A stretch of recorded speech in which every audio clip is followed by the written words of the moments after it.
네, 오늘 모신 분은 GFM 투자연구소 이진우 소장님입니다. 안녕하세요. 네, 안녕하세요, 대표님. 네, 소장님 오랜만에 뵙는데요. 네, 정말 8.15 머니통은 저 오랜만에 왔습니다. 네. 근데 지금 시장 상황이 네. 정말 많은 분들이 얘기하시기를 이런 장은 처음이다. 이런 얘기를 할 정도로 되게 변화막측한 것 같아요. 이런 장은 처음이다 하시는 분들은 이제 최근에 시작하신 분들. 아, 그런가요? 네. 근데 그 오래되신 분들도 이 급등락의 폭이 예. 너무나 커졌다. 그리고 너무 잦아졌다. 이런 얘기 하시던데요. 아니요, 뭐 제가 보기에는 진짜 저 IMF 겪고 외환위기 겪고 IMF 외환위기 겪고 뭐 닷컴 버블 무너지는 거 보고 2008년 금융위기 때도 시장에 계셨던 분들이라면은 사람이 망각의 동물이라서 그때 그 고생했던 걸 갖다가 자꾸 잊어서 이번만한 장이 있었나 싶은데 이렇게 한 번씩 찾아오는 생각보다는 우리가 기존에 알고 있던 그 사이클을 조금 이렇게 지나서 약간 늦게 열차로 치면은 좀 연착한 느낌입니다.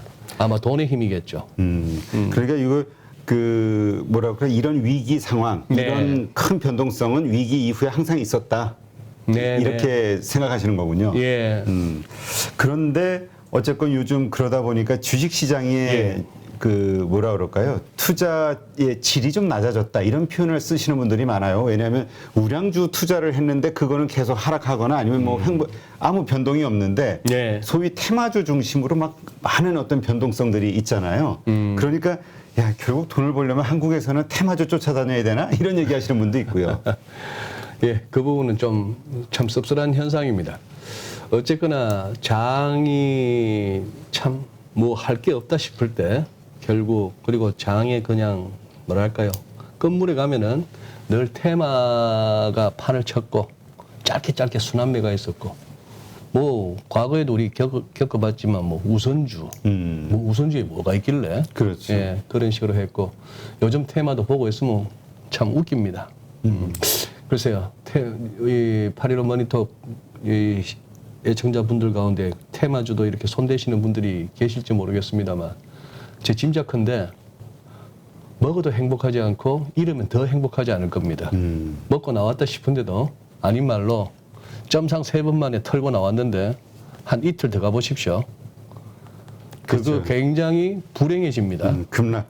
요즘 뭐 아까 우리 벌고도 불행해지고요. 네, 방송 전에 우리 PD 노토스 가지고 이야기 말씀 나눴는데 그렇죠. 뭐 올라갈 땐 또 올라가는데 또 바로 또 네, 그러다가 급락하고. 또 몇 번 그렇게 해서 순식간에 10배 뭐 이러다가 순식간에 원위치 하고 나면은 꼭지에 잡았을 때는 그때도 또 그랬습니다.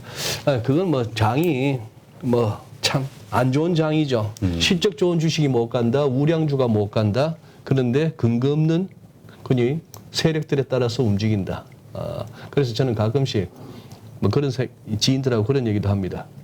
그 요즘 들어서는 고생하고 있지만 참 코로나 시국에 월가의 스타 펀드 매니저가 된 캐시우드 하고 아니면 우리 워렌 버핏 옹 네. 이런 분들을 갖다가 우리 K 증시에서 수익률 한번 체크 한번 해보고 싶어요. 힘들 겁니다. 그렇죠. 그러니까 하여튼 그런 말씀들 많이 하시더라고요. 워렌 버핏이 한국에 왔으면 깡통 찼다고.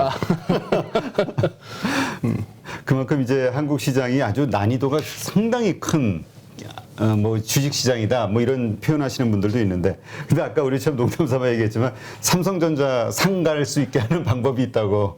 대한민국에서는 이 안 가는 삼성전자 상한가를 한번 띄울 수 있는 방법이 있죠. 쌍용차 인수 의향이 있다라고만 얘기하면 될 것 같습니다. 쌍용차를 인수하겠다 하면 큰일 나고요. 네. 그 쌍용차 인수에서 뭐 큰 비전 안 보이고 인수할 의향이 있다라고 한다면은 뭐 그리고 무상증자 한번 해볼까라고 하든지. 그죠. 여기 유보금도 많은데 엄청난데. 무상증자에서 그러면 한 주 갖고 계신 분들한테 9주만 주면은 어떻게 됩니까? 지금 5만 원이라 치더라도 5만 원이 그러면은 한 5만 8천 원, 뭐 한 6만 원, 아니, 그쵸. 한 6만 원만 넉넉하게 6만 원 잡아도. 쉽게 말씀드려서 9만 원이라고 치시죠. 9만 원짜리 한 주 갖고 있는데 9주 더 줄게. 아니 8주 더 줄게. 그래서 이제 한 주 갖고 계시던 분이 9주가 됩니다. 그러면은 9만 원짜리 주식이 9주가 되면서 각 주가 10,000원씩 대주는 게 무상증자의 원리고 그렇죠. 그렇게 해서 권리락이라고 하죠. 그런데 이제 우리 기사에서는 언젠가부터 권리락 효과라 해서 그렇게 해서 늘어난 주식 수만큼 주가가 그만큼 줄어드는 것이 싸 보인다고 해서 원래 주가로 가겠다고 덤비는 걸 권리락 효과라고 쓰는 묘한 세상이 와버렸습니다. 네. 그러니까 하여튼 저희 방송에서도 그 테마주 가급적이면 하지 말자, 주가 네. 보지도 말자, 뭐 이런 말씀을 드리기는 하는데 아니면 정말 손절할 각오와 능력이 있으신 분들만 선수들만 가시든가 경험이 많으신 네. 이 이야기를 하는데 그래도 그 보는 그 투자자들 입장에서는 그래도 나는 좀 다를 수 있어 이런 생각들로 들어갔다가 물리는 경우가 참 많은 것 같아요. 타이슨의 그 유명한 어록을 갖다가 늘 마음에 두셔야 됩니다. 누구나 계획은 있어요. 맞기 전까지는. 그렇죠. 네. 자, 이번 주, 뭐 일단 나스닥부터 좀 시장을 봐야 될 것 같아요. 네. 나스닥의 급등락에 의해서, 뭐 좋을 때는 우리가 좀, 뭐 디커플링 될 때도 있는데, 네. 나쁠 때는 거의 같이 나빠지니까, 예. 일단 어떻게 지금 이 시장의 급등락을 이해해야 될까요? 투자 네. 심리가 일단 되게 불안한 거죠. 그렇습니다. 뭐 여러 가지로 이제 시장에 접근하는 방법이 있지 않습니까? 어떤 분들은 이제 소위 말하는 계량적인 모델로, 또 어떤 분들은 수급으로 따지고, 또 펀더멘털리 실적을 따지고 그렇게 하는데 그 모든 것에 한계가 있음을 우리가 압니다. 뭐 아닌 말로 실적 좋다고 실적 좋아서 주가 올라야 될 것 같으면 뭐 대한민국에 뭐 삼성전자만한 실적이 있나요? 그렇죠. 네, 그런 식이고.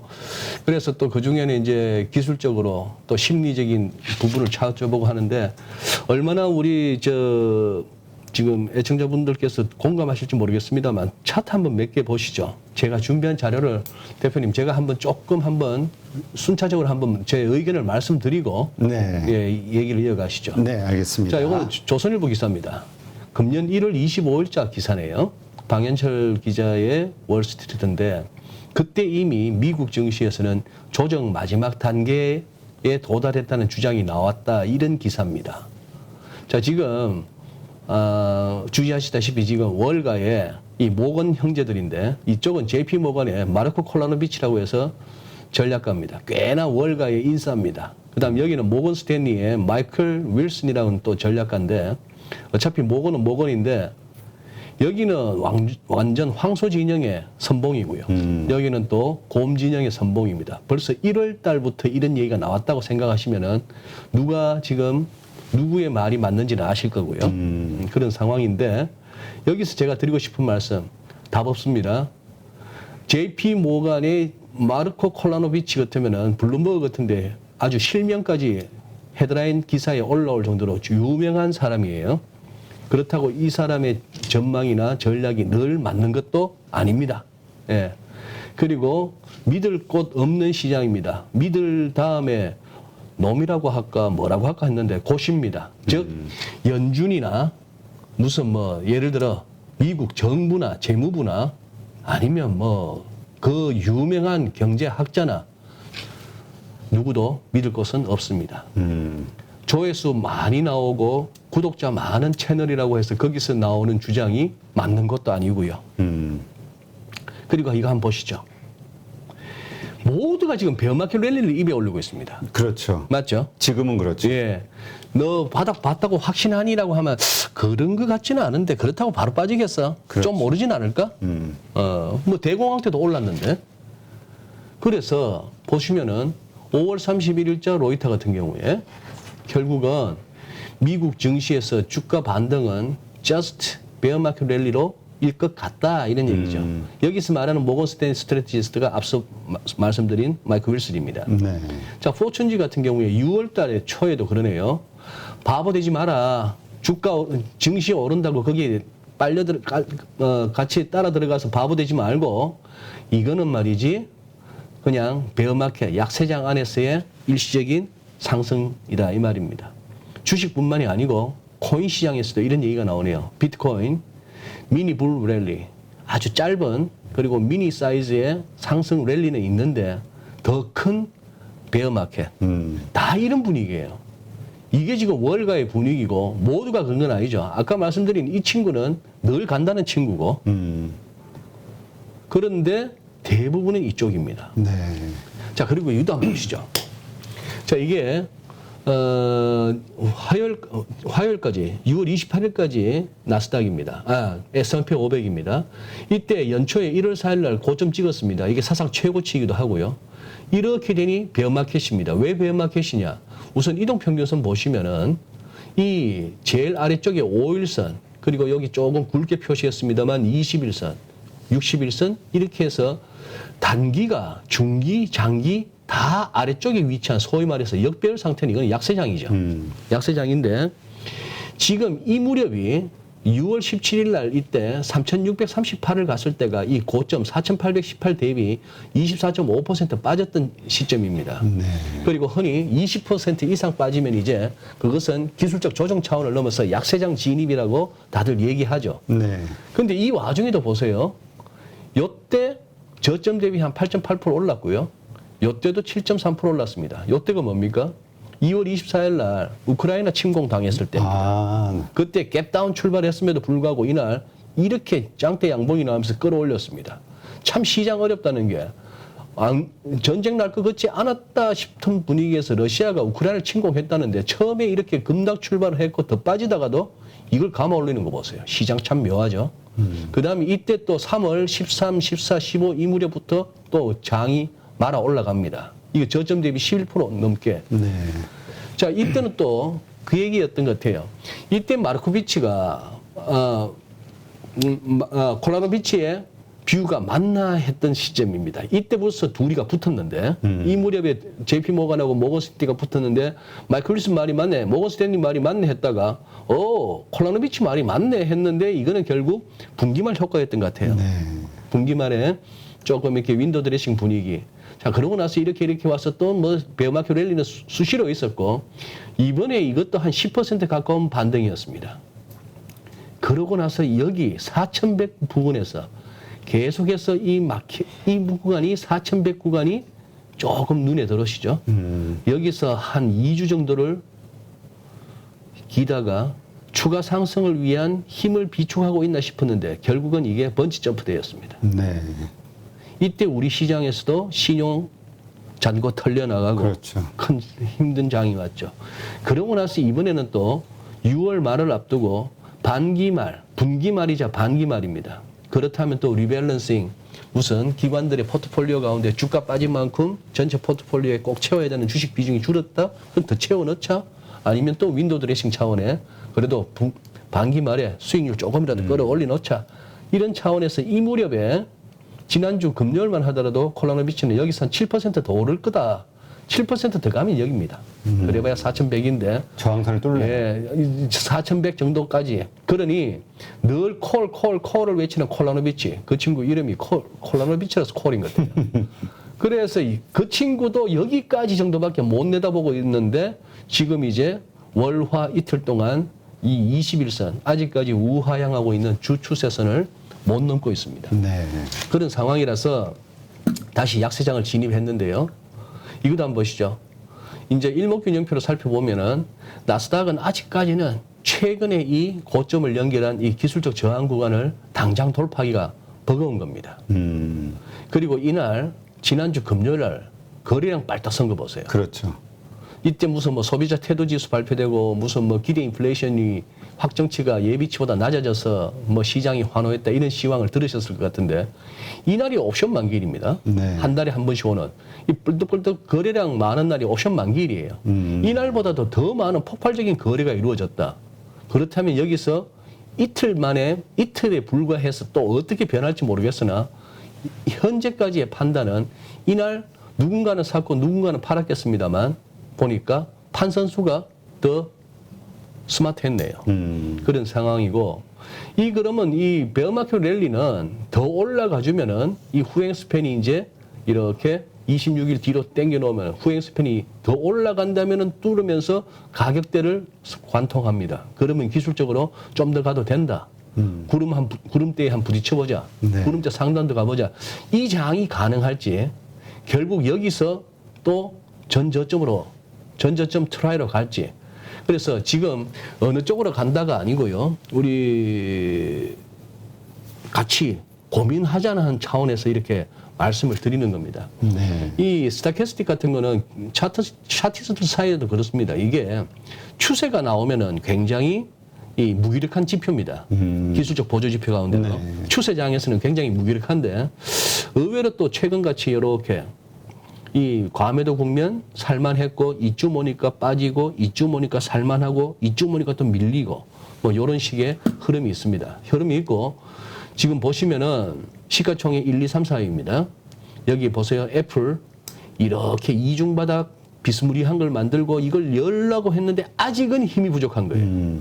마이크로소프트도 아직은 힘이 부족합니다.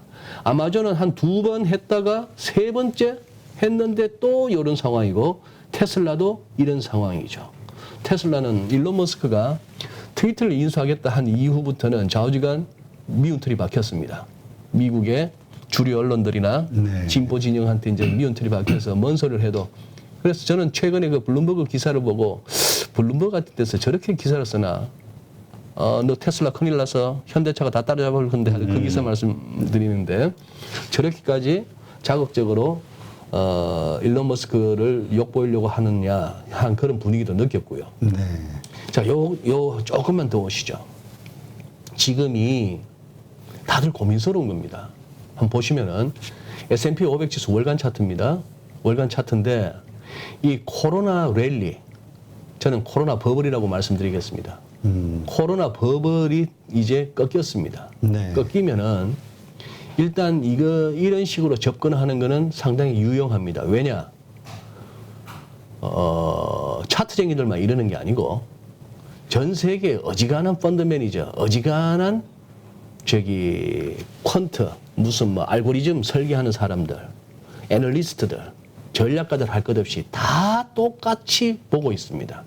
그래서 서로가 주목하고 있다 보니 엘리어트가 이 파동이 일어났다가 얘기했던 1920년대, 30년대 그때보다도 오히려 더 잘 맞습니다, 요즘은. 일종의 자기 실현이에요. 모두가 저쯤 가면은 막히겠거니 저기서 안 막히면은 그 다음 어떤 타겟까지는 무난하게 가겠거니 하는 이런 흐름인데 지금 여기서 S&P 500 3,820 근처는 첫 번째 기술적인 어떤 지지 구간이었습니다. 이게 지금 흔들흔들 하는 가운데에 자, 5개월 이평선이 아직까지 우상향 기울기를 유지하고 있는 20개월 이평선하고 이제 부딪혔습니다.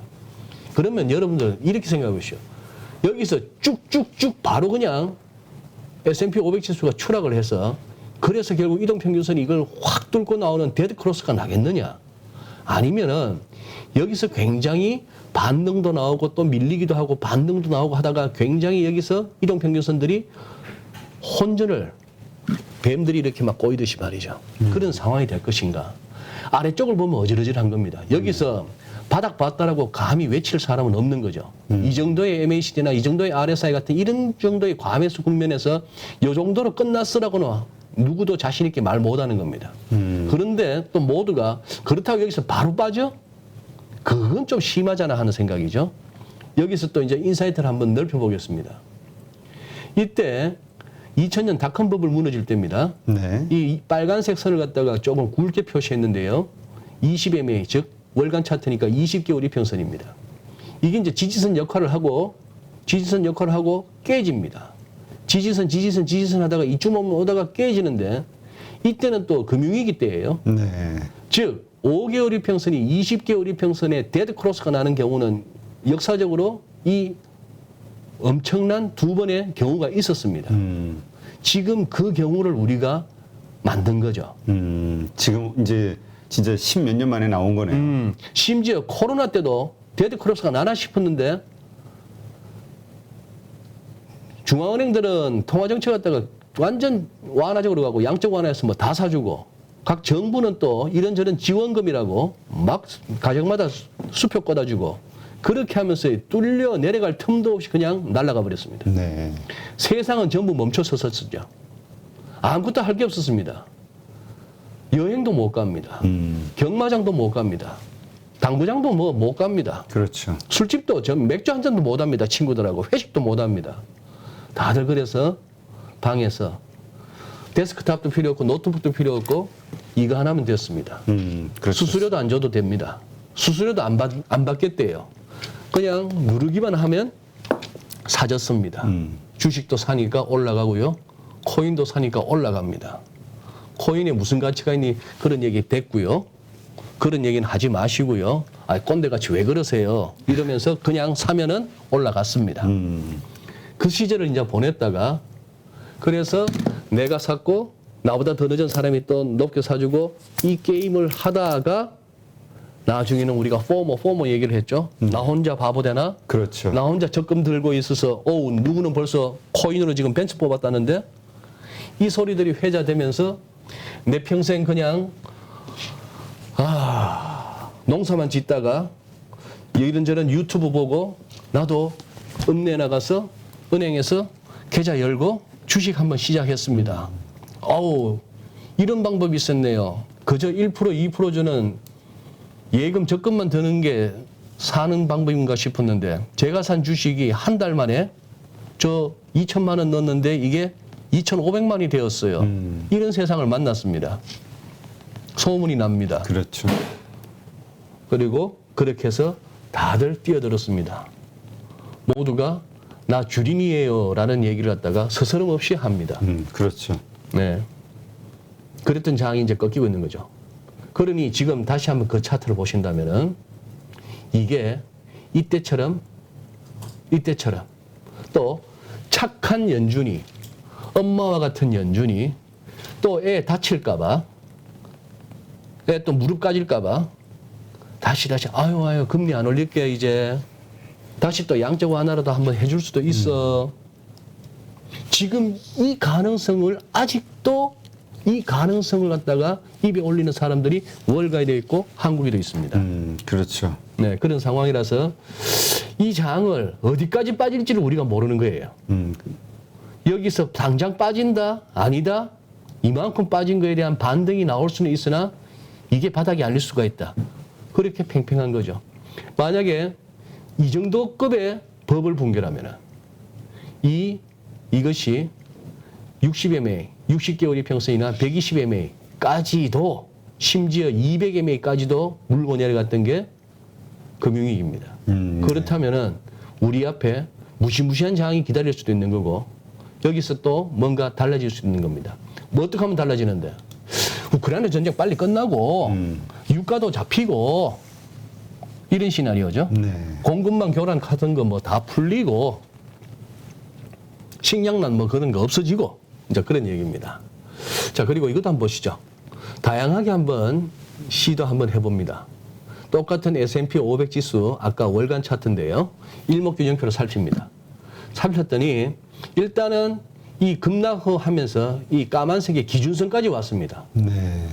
여기서 바로 빠지자고 하기는 섭섭한 거예요. 거기다가 제가 지금 피보나치를 어떻게 껐습니까? 앞선 여기에서는 코로나 버블 동안에 올랐던 폭에 대해서 얼마나 조정을 받을까를 가늠했습니다만 여기서는 제가 지금 시작점을 2008년 금융위기 당시의 저점에서부터 출발했습니다. 네. 그럼 제가 이 구간을 갖다가 저는 뭐로 여겼는가 하면은 돈으로 유동성으로 모든 걸 덮었던 그 시절입니다.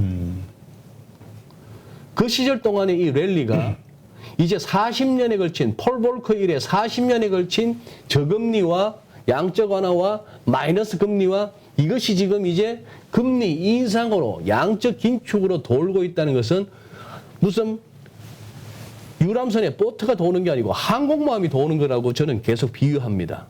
그런 상황이라면은 이제 이때 이후 2008년 이후 돈 플러스 일단 덮고 가자가 마무리되는 시점이라고 한다면 어디까지 빠질래라고 했더니 이게 지금 얼추 그렇게 해서 또 기술적으로 짚어지는 가장 첫 번째 최소한의 조정 레벨을 충족시킨 거예요. 네. 그러니 여기서 바로 빠지자 하기가 뭐한 겁니다. 그러나 이렇게 어떤 공방 이후에 무엇이 모멘텀이 되었건 간에 또 빠진다고 하면은 그 다음에는 여기까지는 각오하셔야 되는 거예요. 여기서도 안 멈추면은 그러나 어지간하면 멈춘다고 보는 게 맞겠습니다. 이쯤 오니까 구름대도 받쳐주네요. 그러네. 그런데 이렇게도 한번 생각해 보시죠. 금융위기 이후 저점 그리고 코로나 때의 저점 이 저점끼리 연결한 것. 이것이 소위 말하는 이 S&P 500의 장기 추세선입니다. 장기 추세선인데 어지간한 지수는, 어지간한 시장 가격은 그 추세선이 나오면은 한번 이렇게 수평을 한번 끌어보십시오. 그러면 절묘하게 또 하나의 채널이 나옵니다. 하나의 채널이 나오는데 그럼 이 구간은 뭐죠? 이 구간은 제가 봐서는 자, 좋아요. 이럴 수도 있습니다. 돈의 힘으로 그리고 모두가 자산시장, 증시나 코인으로 달라들 수밖에 없었던 그 분위기로 인해서 이게 열렸더니 교과서처럼 갑니다. 이 돌파되고 나니 과하다 싶은 투더문 각도를 만든 이후에도 이 채널의 높이만큼 갔습니다. 갔는데 여기까지는 좋습니다. 갔더니만 주춤주춤해요. 그런데 마지막 기어이 감나무 저 끝에 있는 그 대롱대롱 달려있는 그 감마저, 그 겨울에 까치밥으로 남겨둬야 할 그 감마저 따먹겠다고 저 올라갔다가 나뭇가지가 부러지는 겁니다. 그러나 아래쪽을 보면 여기서 바로 빠지자 하는 거는 아닌 거예요. 제가 봐서는 그래서 이건 MACD 오실레이터고 이거는 스타캐스틱입니다. 네. 어쨌거나 시사하는 바는 있죠. 이쯤 과매도 국면 오니까 돌고 이쯤 올라가니까 또 조정받고 이런 흐름인데 너무 많이 밀렸다는 얘기죠, 지금. 그렇죠.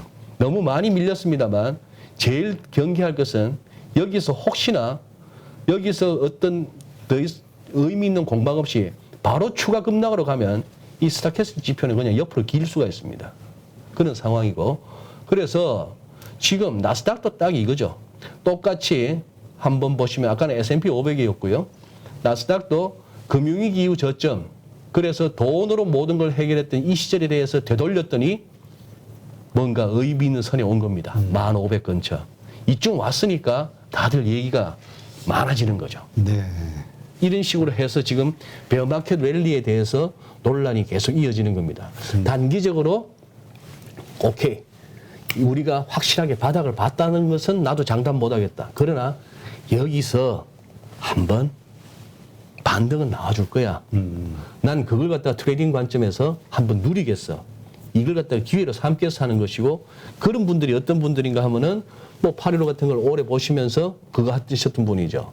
몰빵을 해놓은 상태가 아니라 나름대로 현금 비중을 만들어가면서 이런 장을 기다리셨던 분들은 들어갈 수가 있는 거죠. 네. 근데 예를 들어서 내 투자 금액의 전부를 갖다가 또 신용까지 쓴 상태에서 몰빵이 돼 있다. 아무것도 할 게 없습니다. 그렇죠. 빠지는 장에서 손절은 안 할 거고요. 그런 상황에서 지금 많이 온 것 같은데 돈이 없습니다. 자, 뭐 그런 식의 흐름이죠. 자, 지금 말씀을 보고 듣고 차트를 보니까 네. 그렇다면 지금은 그러니까 우리는 앞일은 알 수 없는 거니까. 그렇습니다. 예. 지금 과거의 데이터를 보더라도 사실은 좀 공포스러운 어떤 결과가 기다리기도 하고 네, 맞아요. 그게 또 잘 지지가 되면서 간다고 하면 코로나 때처럼 또 좀 어떤 반등이 또 나올 수도 있는데 참 이거 어느 쪽 지표를 이런 양 방향이 열려 있다고 할 때 우리가 어떤 식으로 현명하게 대처해야 될까요? 일단 대표님 말씀하신 것 중에 제가 조금 이렇게 이견을 한번 단다면은 네. 여기서 이제 바로 무서운 상황이 벌어지기보다는 다시 했을 때 이게 코로나가 왔던 2020년 3월 같은 그런 급격한 V자 반등은 제가 봐서는 기대하기 힘들다고 봅니다. 첫째, 그때처럼 유동성이나 금융 환경이 그때 같지는 않을 것 같아요. 그때는 갑자기 전 세계가 어떻게 했습니까? 전부 금리 낮추고 그렇죠. 돈을 막 풀어줬죠. 지금은 금리를 계속 올려야 되는 상황이고 인플레 때문에 그 후과죠. 인플레 때문에 그런 상황이고 양적 긴축이라고 해서 뭐 국채 사주고 뭐 하면서 했던 것도 안 한다는 것이고 또 하나 2020년 그 무렵에는 코로나라고 해서 우리가 또 처음 당해보는 그렇죠. 그런 상황 하에서 그냥 손절이 막 쏟아지고 매물이 어느 정도 소화가 됐으니까 그냥 새롭게 들어오는 돈들이 훅훅훅 사는 족족 올라갔다는 얘기죠. 보통 그 소위 우리 악성 매물이라고 할 수 있는 그렇습니다. 것들이 금방 정리가 다 이제 됐죠. 막 정리가 쏟아졌으니까. 예. 지금 우리가 자주 이렇게 토론하는 내용이 그거 아니겠습니까? 신용잔고. 생각보다 빠르게 안 빠진다. 네, 그 사라지지 얘기죠. 않는다. 이런 얘기를 많이 했죠. 물론 이제 코로나 이전에 한 6조 내지 8조 신용잔고. 그럼 그 당시에 우리 시총이나 거래 대금 대비 지금 뭐 얼추 비슷하다고 보여집니다. 얼추 그 비율로 따지면은 이제 20조 밑으로 내려온 이 정도가 그렇죠. 지금 벌써 뭐 18조, 17조 5천억 예, 얘기가 예. 나오니까요. 꼭 그래서 지금 코로나 이전에 뭐 8조 근방으로 그래서 10조 정도가 더 정리되냐 그건 아닌 것 같아요. 그만큼 그 시장 규모가 커진 게 있으니까. 그러나 문제는 이제 제 말씀은 워낙 우리가 최근 2, 3년 사이에 너무 많이 들었던 그 투자 철학이 주식은 사고 파는 게 아니다. 사 모으는 것이다. 사 모으는 것이다. 주식은 팔기 전까지는 손실이 확정되는 거 아니다. 우상향이다. 장기적으로 봐라. 맞죠? 장기적으로 보면 우상향입니다. 네. 장기적으로 보면 우상향인데 그 우상향의 속도는 아마 아파트값 오른 거나 주가 오르는 거나 짜장면값 오르는 거나 비슷할 것 같아요. 장기적으로 보면. 장기적으로 보면. 네. 그만큼 돈 풀린 그만큼 그런 상황인데요. 그래서 이제 아마 그래서 심지어 가장 제가 이렇게 들으면서 마음이 이렇게 언짢아지는 그런 어떤 뭐 우스갯소리인지는 뭔지는 모르겠으나 왜 코로나 같은 거 한 방 더 왔으면 좋겠다. 아, 그런 얘기도 있나요? 이거는 참 제가 어디서 카페에서 작업을 하다가 이렇게 젊은 분들 얘기하는 게 귀에 들어왔는데 그때 이제 주식이 좀 막 밀리고 할 때였어요. 야, 뭐 원숭이 두 창이든 뭐든 뭐 하나 새로 왔으면 좋겠다. 이건 아닙니다. 살면서 우리가 그렇게 얘기하는 건 그리고 온다 해도 2020년 3월 같지는 안 될 거예요. 지금 다들 채팅방이나 토론방에서 쓰는 표현으로 나 66층에 있어요. 나 85층에 있어요. 구조대 언제 오나요? 너무 많지 않습니까? 그렇죠. 네. 누구나 1시간 안에 200개 종목에서 좋은 종목을 고를 수 있는 그런 능력을 배양할 수 있도록 제가 도와드리려고 그렇게 하고 있습니다.